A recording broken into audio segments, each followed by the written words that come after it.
Every machine tells a story. Some whisper it through subtle craftsmanship, others roar it through pure mechanical honesty. Picture an engine that doesn't just move you forward, but transports you back to an era when engineers chased perfection with hand tools and intuition instead of algorithms and software. Think of cold metal warmed by effort, parts once frozen by neglect reborn through patience and precision. It's not about nostalgia, it's about rediscovering what purpose-built design can feel like when freed from distraction. Today, we're stepping into that journey, how vision, skill, and a touch of obsession can turn something ordinary into something timeless. By the end, you'll see why certain machines never truly die. They just wait for the right hands to bring them back to life. Stick around, and if stories of transformation, craftsmanship, and performance light you up, hit like, subscribe, and drop a comment telling us which machine you want to see reborn next.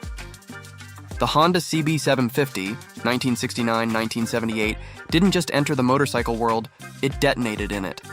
At a time when most bikes were finicky, expensive, and built in small batches, Honda rolled out something that blended affordability with performance in a way that redefined what riders expected from a motorcycle. The CB750 was born from Soichiro Honda's conviction that technology reserved for racers could and should reach everyday riders. That meant taking the inline-4 configuration, long trusted on the track, and making it reliable, mass-produced, and street-legal. The result was a 736cc masterpiece that made the world's superbikes suddenly look outdated. In late 60s Japan, Honda's engineers faced a crossroads. The company's small displacement dominance had plateaued, and the Western market craved something with power. The CB750 was their answer, a machine designed as much for confidence as for speed. A front disc brake, unheard of in production bikes, joined an electric starter and refined carburation, transforming daily usability. But more than specs, it was the sensation. The way the CB750 idled like a purring cat, and then, with a twist, unleashed a turbine-smooth surge of torque. Riders who had grown used to leaks, kickbacks, and shaky reliability suddenly found themselves piloting a machine that behaved like a precision instrument. That mechanical civility, wrapped in a minimalist steel frame, made the CB750 feel modern decades before the term became marketing language. Owners quickly realized this wasn't just a bike. It was a statement that performance and practicality could coexist. The design team obsessed over proportion. The tank's teardrop contour balanced visual weight, while the four chromed exhausts gave symmetry and a sense of restrained aggression. Honda's engineers avoided flamboyance. They built elegance into efficiency. Every switchgear click, every throttle pull was a reminder of their meticulous craftsmanship. Yet it wasn't perfection without compromise. To make the CB750 affordable, Honda had to industrialize precision, something no other motorcycle manufacturer had done at that scale. They built specialized machinery, trained an army of technicians, and even pioneered new casting techniques for the engine block. The gamble was enormous, but so was the payoff. When the CB750 debuted in the US, it wasn't just another bike, it was a wake-up call.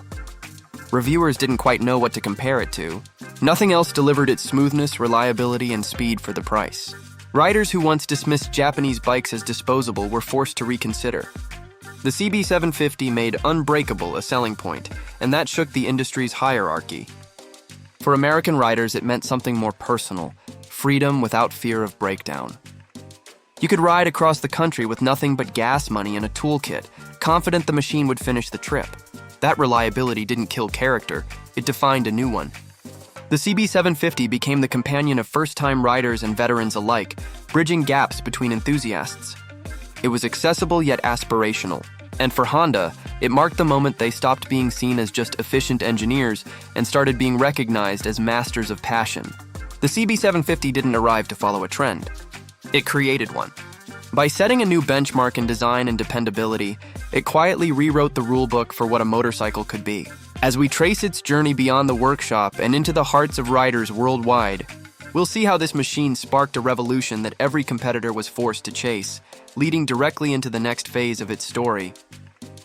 The Honda CB750, 1969-1978, didn't just redefine performance, it forced an entire industry to rethink its purpose.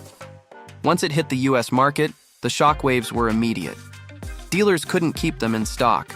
Riders traded in their temperamental British twins and American cruisers for something smoother, faster, and astonishingly civilized. This was the first time mass production and precision engineering had met at such a scale in motorcycling, and it was Honda's deliberate strategy. They wanted dominance not through exclusivity, but through consistency. Every CB750 that rolled out of the factory felt like it was built by the same pair of steady hands. Competitors were blindsided. British manufacturers clung to nostalgia, German makers stuck with complexity, and American companies wrestled with weight and reliability issues. The CB750 made them all look dated overnight. The phrase superbike was coined to describe it, a word that would come to define an entire class of motorcycles. But the Honda CB750, 1969-1978, wasn't just about numbers on a spec sheet. Its inline-4 engine, delivering around 68 horsepower, gave riders an intoxicating blend of speed and composure. You could hit 120 miles per hour, yet idle through city traffic without drama. The transition from roar to whisper felt effortless. For many, that balance was revolutionary. It proved that performance could be polite. The aftermarket took notice. Custom builders saw the CB750 as a blank canvas. Its simple frame and reliable heart made it perfect for experimentation. Cafe racers, choppers, and endurance builds all began with the same core, 4 cylinders and a vision. What started as a production motorcycle became a cultural movement. The CB750 bridged continents. It was just as likely to be seen tearing down a Tokyo backstreet as it was gliding along Route 66. This universality cemented Honda's reputation for creating not only machines, but experiences. Magazines hailed it as the bike that did everything right. Racers, too, discovered its potential. Although the CB750 wasn't designed purely for competition, it found its way to the track. Privateers modified the engine, tuned the carbs, and pushed the chassis beyond its limits. In endurance races, it proved nearly unbreakable. Each victory wasn't just a trophy, it was marketing fuel for Honda's philosophy of reliability under pressure. The CB750's accessibility also transformed motorcycle ownership in America. For the first time, young riders could buy something that offered superbike power without superbike fragility. It democratized performance. Middle-class enthusiasts could enjoy the thrill of high-speed touring without a mechanic's constant companionship. That shift wasn't just mechanical, it was cultural. The CB750 made riding aspirational again, but not exclusive. It carried an aura of attainable excellence. Rival manufacturers scrambled to respond. A few years later, other 4-cylinder machines arrived from Japan, but none could claim the same first-mover mystique. The CB750 had already become a symbol, a mechanical handshake between East and West. It showed that engineering rigor and emotional connection could coexist. In the US, the timing couldn't have been better. The 70s were a decade of change. Rising fuel prices, shifting tastes, and a growing appetite for independence. The CB750 fit perfectly into that narrative. It was efficient yet exciting, fast yet forgiving. Riders didn't have to choose between thrill and practicality anymore. And as the years passed, subtle updates refined its character without dulling its edge. The K models evolved, adding small design tweaks and mechanical improvements, but the spirit remained untouched. Each version carried the same DNA of balance and brilliance. But even icons faced competition, and by the late 70s, the CB750's dominance began to waver. Rivals had learned the formula and began pushing harder, lighter frames, higher revs, more aggressive styling. Honda, in turn, diversified its lineup, chasing new niches. Yet through every evolution, the original CB750 remained the reference point, the yardstick against which all others were measured. Its influence stretched far beyond showrooms. The CB750 inspired generations of engineers to believe in precision as a form of artistry. It changed how riders talked about reliability, not as an absence of failure, but as a presence of trust. In garages across America, owners still swear by that simple truth. The CB750 may not have been the most exotic or the rarest, but it was the one that never let you down. As the story deepens and we look toward how the CB750 transitioned from contemporary marvel to timeless legend, the real question becomes not just what it achieved, but why it continues to matter decades later. The Honda CB750, 1969-1978, didn't fade quietly into history. It aged into legend. What began as a bold experiment in accessibility became the blueprint for nearly every modern motorcycle that followed. By the time its production years wound down, the CB750 had already shaped the DNA of the industry. Honda had proven that technology, when democratized, could transform an entire culture of riding. But the true measure of the CB750's legacy isn't found in sales figures or trophies. It's found in the generations that still chase its balance of simplicity and soul. Enthusiasts today seek out the CB750 not because it's the fastest or flashiest, but because it represents a purity that modern bikes rarely touch. There's a tactile honesty in its kickstand clunk, its carburetor hum, its mechanical rhythm that feels almost human. Each CB750 carries a story. A barn find that became a restoration, a father's project passed to a son, a first ride that changed a life. That's the invisible thread connecting its past to the present. When restorers take on a CB750, they're not just polishing chrome. They're resurrecting an idea that machines can have character without compromise. The Honda CB750, 1969-1978, also lives on as a teacher. Its straightforward engineering has made it a favorite among hobbyists who want to learn the fundamentals. No software barriers, no electronic mysteries, just metal, spark, and fuel. That transparency is its magic. It allows anyone willing to get their hands dirty to understand not just how the bike works, but why it works. And in that process, riders often rediscover a lost intimacy with mechanics. In an age of digital dashboards and traction control, the CB750 remains a reminder of when feedback came through your fingertips, not a screen. But its impact extends beyond nostalgia. The CB750's influence can be traced in every major motorcycle lineage that values balance, dependability, and refinement.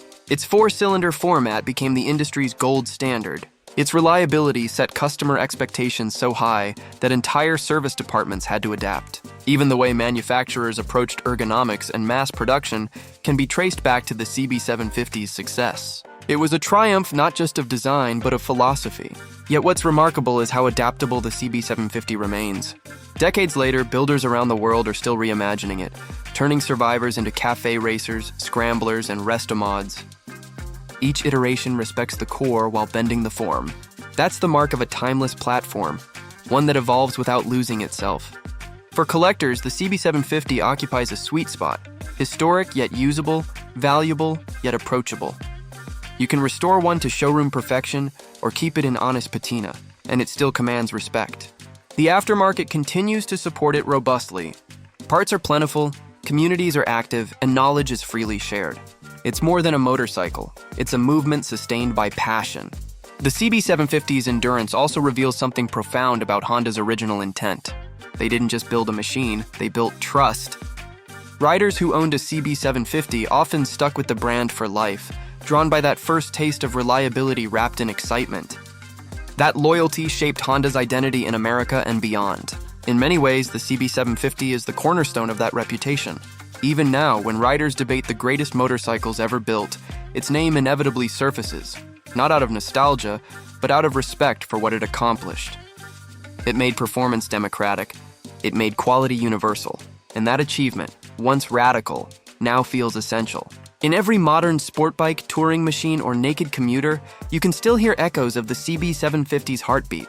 It's the sound of precision made human. As the final bolts tighten on this story, one truth remains clear. The Honda CB750, 1969-1978, wasn't just a product of its time. It's a timeless product of purpose. And its spirit continues to ride wherever engineering and emotion still meet. For riders in the US today, the Honda CB750, 1969-1978, stands as both a collector's dream and a practical icon. Prices vary widely. Rough survivors can still be found for a few $1,000s, while fully restored early sandcast models command 5 figures from enthusiasts who understand their rarity. Yet even with value climbing, the CB750 remains approachable. Parts availability is excellent, and a global network of specialists keeps these machines alive. What matters most is condition and completeness. Original exhausts, side covers, and factory paint dramatically affect authenticity and value. Ownership, however, isn't about speculation. Living with a CB750 is about connection. Maintenance is straightforward. Oil changes, carb syncs, and valve checks that reward attention rather than punish neglect. The engine's reputation for reliability still holds, though age introduces the usual challenges: brittle wiring, worn rubber, and gaskets that deserve respect. Those who take the time to maintain one discover a deeply satisfying rhythm. The CB750 doesn't just start, it participates. It responds to care with loyalty, to patience with performance. For riders considering importation or restoration, patience pays. Early models with the unique sandcast engine blocks are prized, while later K and F variants offer stronger internals and better parts interchangeability. In the American market, registration and part sourcing are rarely obstacles. What you'll need more of is time and affection. This is not a bike for flipping or quick thrills.